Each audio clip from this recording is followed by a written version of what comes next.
잘 잤나요? 헬로. 자, 2023년 2월 21일 화요일 09시 02분 지나가고 있습니다. 모닝 텐트 오늘도 가야죠?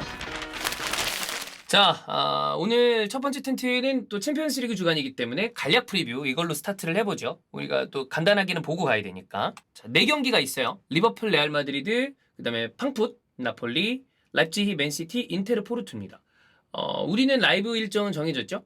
리버풀 레알 마드리드가 사실 가장 강력한 매치업인데 아무래도 김민재 선수가 워낙에 좋은 활약을 하고 있기 때문에 라이브를 이제 프랑크푸르트랑 나폴리 경기를 가고요. 그리고 리버풀 레알은 이제 같은 시간에 동시간대 녹화를 할 거예요. 그리고 인테르 포르투는 아무래도 이제 찬우 형이 있지만 우리가 저거를 또 동시에 하는 거보다는 다른 걸 하는 게 낫다라고 싶어서 인테르 포르투는 따로 저희가 촬영이나 어떤 라이브를 하진 않습니다. 그 다음에 라이프치히랑 맨시티는 또 이제 라이브를 할 거고요. 첫 번째, 리버풀 레알 마드리드 경기도 봐야죠. 예, 이거는 굉장히 좀 강력한 매치업이지만 또 이게 시간이 이렇게 겹치니까 요거를 좀 양해를 해주시고. 뭔가 두 팀 자주 만나요. 자주 만나는데 역대 전적을 볼게요. 역대 전적은 누가 우위일까요? 자, 역대 전적 5승 1무 3패, 레알 우위입니다. 이게 이제 공식 유에파 홈 기준인데 이런 것들이 가끔 역대로 따지면 옛날 경기들이 포함이 안 되는 경우가 많고 그래가지고 정확한지 모르겠지만 어쨌든 이렇습니다. 자, 그럼 최근 5경기 4승 1무예요. 누구 기준? 레알 기준. 레알 마드리드가 압도적으로 우위를 가져가고 있습니다. 사실 챔피언스 리그에서 리버풀도 빼놓을 수 없는 팀입니다. 챔스 하면 생각나는 팀들이 있죠. 챔스 하면 생각나는 챔스 그 자체인 팀 레알 마드리드, 그 다음에 또 빼놓을 수 없는 AC 밀란, 그리고 뭐 바이언, 리버풀, 아약스 이런 팀이 생각이 나는데 리버풀이 그렇게 생각이 남에도 불구하고 이 두 팀의 이 전적에서는 레알 마드리드가 많이 앞선다. 챔스 결승이 2회가 들어가 있어. 레알은 또 이 결승 가면 또 얘기가 달라지는 팀이기도 하죠. 자, 어쨌든 리버풀부터 보겠습니다. 리버풀도 볼게요. 부상자를 체크해야죠. 리버풀 부상자 체크하겠습니다. 누니즈. 근데 레알전 가능합니다. 누니즈 가능. 풀 트레이닝 갔대. 요즘에 누니즈 좋잖아. 괜찮고요. 티아고 알칸타라. 엉덩이 쪽 부상 못 나와요. 코나테도 한 2, 3주래요. 코나테도 못 나오고요. 그 다음에 루이스 디아스. 이 선수가 어떻게 보면 핵심인데 개인 훈련 곧 시작할 수 있을 것 같대. 어쨌든 근데 전체적으로 부상자는 이런데 분위기 반등했어. 지금 경기적으로나 아니면 흐름으로 봤을 때도 분위기 반등하는데 성공한 것 같아. 모자란 경기 수를 감안하면 지금 챔피언스리그 티켓 근처까지 올라올 수 있습니다. 2경기 클린시트 했죠. 에버튼전 이겼고 그 다음에 뉴캐슬전 이겼고. 근데 아무래도 중원에 대한 그 아쉬움이 있어.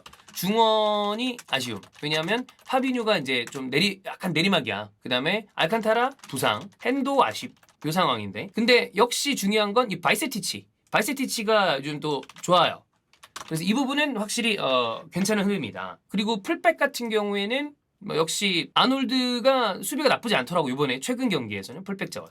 자, 풀백 자원이 나쁘지 않아. 풀백 자원들 굿.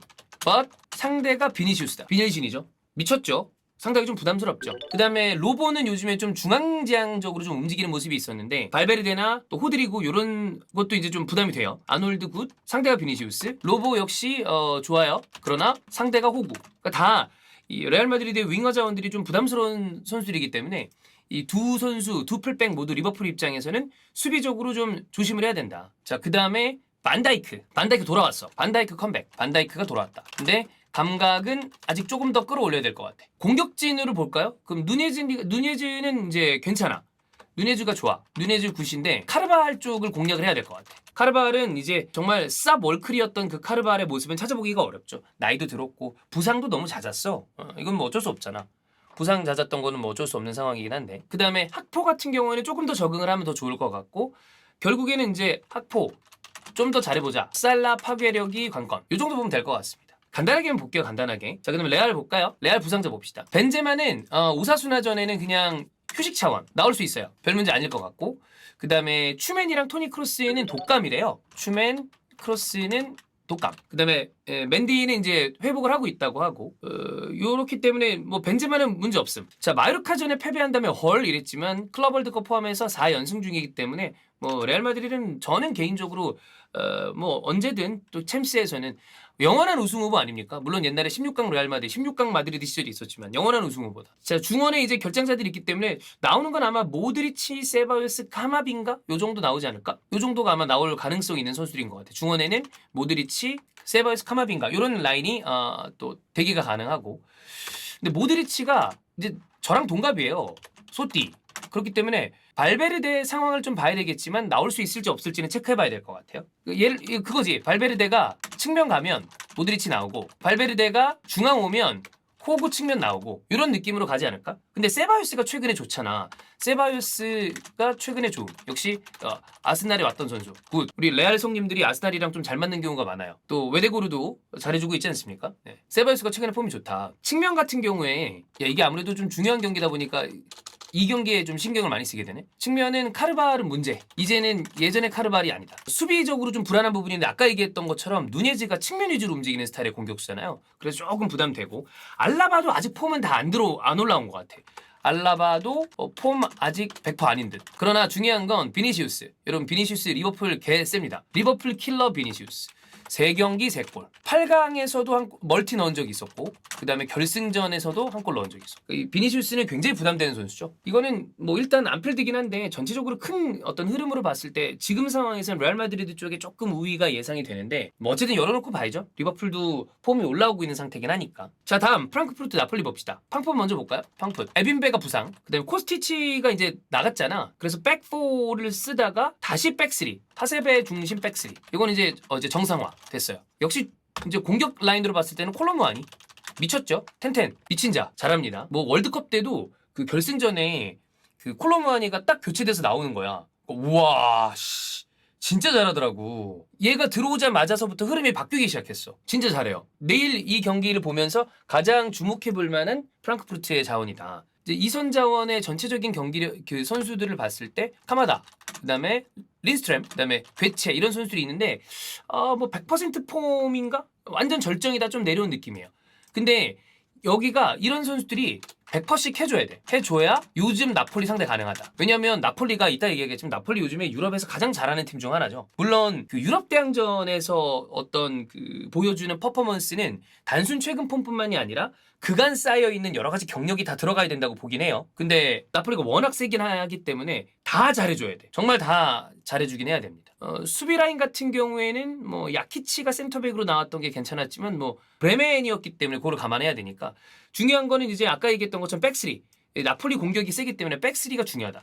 이렇게 봐야 될 것 같습니다. 김민재와 뭐 콜로무아니의 대결 이런 것도 좀 볼만할 것 같고 프랑크푸르트는 이 정도 보면 될 것 같고요. 자 나폴리 라스파도리가 부상입니다. 자 나폴리 페베를 잊었죠. 페베가 무엇이냐? 리그 7연승 중입니다. 전력도 모두 다 풀 전력.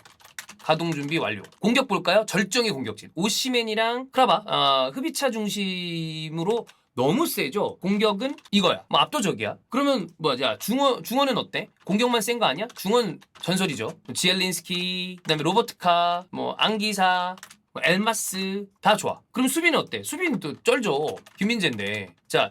리그 최소 실점이요. 23경기에서 15실점입니다. 프랑크푸르트랑 나폴리는 나폴리가 너무 세. 여기는 지금 약간 기세는 야 아무나 와. 그 느낌이잖아. 지금 나폴리를 상대로 어떤 팀도 부담스러울 것이다. 심지어 아까 얘기했지만 챔피언스리그 그 자체인 레알 마드리드도 경륜에서 나오는 어떤 그런 거야 당연히 있겠지만 지금 나폴리를 만나고 싶은 팀은 없을 거예요. 특히나 난 지금 여기 보여지는 이 나폴리가 강해 보이는 이유, 기세 이게 장난 아니야. 아주 부담스러운 팀. 여기는 나폴리가 좀 우위로 예상이 된다. 자, 다음 봐야죠. 라이프치히 맨시티. 라이프치히 같은 경우에는 블라시 부상이죠. 십자인데, 그 다음에 올모 햄스트링, 그 다음에 디알로 무릎. 최근 그래도 흐름이 좋아요. 월드컵 이후 공식전에서 4승 2무 1패인데 전체적으로 흐름은 제법 좋습니다. 이게 바이언전 무승부도 있기 때문에 그런 거 감안하면 꽤 좋다. 은쿤쿠, 그 다음에 소버슬라이. 라인 괜찮아요. 득점 기록도 굉장히 좋죠. 은쿤쿠가 지금 리그 12골인가 그래. 소버슬라이도 4골. 근데 또 도움 8개. 좋죠. 공격진들이 꽤 괜찮아. 그 다음에 또 수비 라인 누가 있나요? 그바르디올이 있습니다. 메시 빼고 다 막은 자. 오르반 좋아. 분데스리가에서도 굉장히 훌륭한 라인. 이 덜리그트랑 우파메커너 같은 라인이 공고하지만 이 그바르디올이 있기 때문에 굉장히 강력하다. 지금 라이프치히가 최소 실점 리그 3위예요. 근데 여기가 백3랑 백4를 좀 혼용을 합니다. 뭐 4-2-3-1을 쓸 때도 있고 3-5-1을 쓸 때도 있고 그래서 그거는 좀 봐야 될 것 같아. 맨시티는 아스날을 잡았는데 노팅엄 무승부. 땡큐 노팅엄. 맨시티 팬들 죄송합니다. 노팅엄 무승부예요. 전체적으로 이 변형 백3를 쓰잖아요. 백3로 전환해서 3-2-4-1을 쓴단 말이야. 근데 여기에서 역시 디아스, 라포르테 라인이 강력하죠. 특히 뭐 후뱅 디아스는 지난번에도 저희가 얘기했지만 후뱅 디아스가 끼치는 팀 전체 영향력 대단히 좋습니다. 다만 홀란드가 절정의 폼에서 약간 내려온 모습. 있죠. 아스날 때는 대단한 골을 넣었지만 절정이 포함해서 약간 내려온 모습. 저는 여러분 그 인터뷰 봤어요? 앙리가 홀란드한테 하는 얘기? 나 그거 되게 인상적이었는데 홀란드에 대한 이야기를 하면서 예전에 앙리가 좀 득점이 잘 나오지 않았을 때 벵거가 나만 생각하지 말고 동료에 대한 생각을 좀 해라 라는 이야기를 하더라고. 근데 그때 그 생각을 했대. 가만히 생각을 했는데 베르캄프가 나한테 패스했을 때, 피레스가 나한테 패스했을 때, 혹은 뮌베리가 나한테 패스했을 때 반대로 앙리가 베르캄프에게, 앙리가 피레스에게, 앙리가 뮌베리에게 움직임을 생각해 보자는 거지. 베르캄프는 어떻게 나한테 공을 줬지? 베르캄프는 어떻게 움직였지? 뮌베리 같은 경우에는 직선적인 움직임을 가져가니까 내가 같이 따라가면서 공을 받아야지. 그래서 홀란드한테 직접 얘기한다기보다 서로 간에 그 스카이 스포츠였던 걸로 기억을 하는데 얘기를 하면서 홀란드도 이제는 동료에 대한 생각을 좀 할 필요가 있다. 사실 홀란드가 경기 영향력에 대한 이야기를 했을 때는 도르트문트 시절 때부터 팀이 안 좋았을 때 본인이 고립되는 모습이 많이 나온다. 라는 평가를 받았었잖아요. 근데 그 얘기를 본인도 들은 적이 있었는데 앙리는 사실 전체 경기 영향력을 굉장히 많이 끼치는 공격수인데 홀란드도 이제 그렇게 되기 위해서 어떤 걸 해야 되는지에 대한 이야기를 앙리가 했는데 인상적이었어. 혹시 그거 한번 찾아보시면 좋을 것 같아요. 재밌더라고. 어쨌든 홀란드도 그런 부분에 대해서 조금 더 좋아지면 이거는 아마 펩도 그런 부분에 대한 고민을 아마 많이 할 거야. 이런 좋은 공격수를 가지고 있는데 좋은 자원들이랑 이제 궁합이 맞아야 되잖아요. 근데 경기가 좋았을 때 같이 살아나는 거 이외에 홀란드가 캐리할 수 있다면 홀란드도 더 좋은 공격수가 되는 거니까. 자, 어쨌든 이런 상황에 지금 가장 중요해 보이는 자원은 저는 베르나르도 실바입니다. 전체적으로 로드리 옆에서 도와주는 것도 베르나르도 실바고 공격적인 지원을 해주는 것도 베르나르도 실바. 전 볼 때마다 참 대단한 선수다. 그 다음에 사이드 같은 경우에는 요즘에 구찌맨 괜찮죠? 그 다음에 마레즈 요즘에 장갑 다시 벗은 것 같은데도 괜찮아요. 뭐 측면도 나쁘지 않고. 다만 여기에서 이제 변수, 맨시티의 변수 두 가지 생각하겠습니다. 1번 에데르사우루스, 에데르송의 선박 실수 안 하나? 세이브 못 하나? 이런 걱정. 자, 요거 플러스 안 그렇겠지만 그러지 않겠지만 펩의 변수. 저는 지금 이 순간 가장 뛰어난 감독이 누구냐라고 묻는다면 언제나 펩을 꼽아요. 축구의 패러다임을 좌지우지할 수 있는 감독이다. 근데 가끔 이상한 짓을 하니까 가끔 설마 아직은 16강인데 8강 가면 모르겠지만 안 하겠죠? 하여튼 뭐 그렇습니다. 아니 왜 이렇게 대단한 사람이 너무 생각이 많은가 봐. 자, 다음 경기 볼까요? 인테르랑 포르투입니다. 인테르랑 포르투는 여러분 역시 제가 말씀드렸지만 따로 뭔가 저희 다루지 않는데 단 인테르 팬들께 죄송합니다. 인테르 지면 찬우 형 소환. 이건 가능하다. 자, 인테르 같은 경우에는 코레아가 허벅지 부상입니다. 자, 어쨌든 16강을 올라와서 리그의 상황을 좀 봐야 되잖아. 16강 같은 경우에는 이제 이래저래 바이언, 바르셀로나랑 같이 있었는데 올라왔잖아요. 승점이 나폴리랑 차이가 너무 많이 나. 사실상 끝났다고 봐야죠. 다만 공식전 4승 1무기 때문에 흐름은 나쁘지 않다. 아니 좋은 거지 4승 1무니. 중앙에서 차라놀로가 좋아요. 그 다음에 미키 나쁘지 않고 그 다음에 뭐 찬우 형은 조금 탐탁치 않겠지만 디마르코도 최근에는 전체적인 스탯으로 봤을 때 나쁘지 않고. 근데 포르투가 부상이 너무 많아. 자, 포르투 부상 이거 일자 볼까요? 이게 우리 한 칸에 다 안 들어간다? 이렇게요. 메이세도, 카르도소, 베론, 그 다음에 에바니우슨, 유리베, 갈렌, 오타비오, 웬델 다 부상이에요. 부상자가 너무 많아. 8명 정도가 부상이다. 부상자 많음. 성적은 좋아. 19승 3무예요. 성적은 굉장히 좋습니다. 패배가 작년 10월 22일이 마지막 패배야. 그 다음에 타르미. 지금 이 순간 아시아 뭐 개인적으로 이란 선수들을 아시아 선수라고 부르는 게 좀 맞는지 모르겠는데 어쨌든 타르미 11골 5개도 엄청 좋아요. 이런 상황이다. 저는 그래도 이건 인테르한테 좀 많이 기운다고 봐요. 근데 생각보다 포르투가 인테르를 어렵게 만들 수는 있다고 봐.